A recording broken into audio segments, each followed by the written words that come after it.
అందరికి ప్రతి ఒక్కరికి కూడా సమన్యాయం జరగాలి అని చెప్పని తప్పించి కానీ మన గత ప్రభుత్వం ఏముంది, ఒక ఇల్లు నిడదీసి ఒక ఇల్లుకి ఏమైనా అందిందా? ప్రతి వాలంటీర్ ప్రతి ఇంటికి వెళ్లారు కదా. అలాగే చెయ్యాలి సర్వే కూడా, ప్రతిది కూడా అలాగే సర్వే చేయాలండి.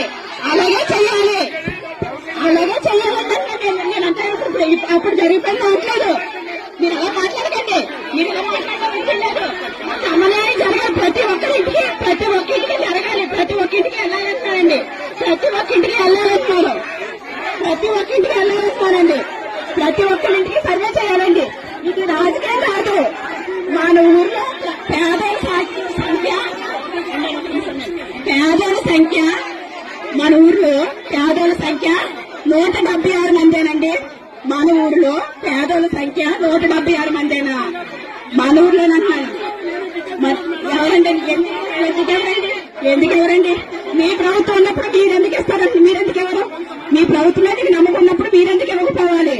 మీ ప్రభుత్వం మీద మీకు నమ్మకం ఉన్నప్పుడు మీరెందుకు ఇవ్వకపోవాలంటున్నానండి.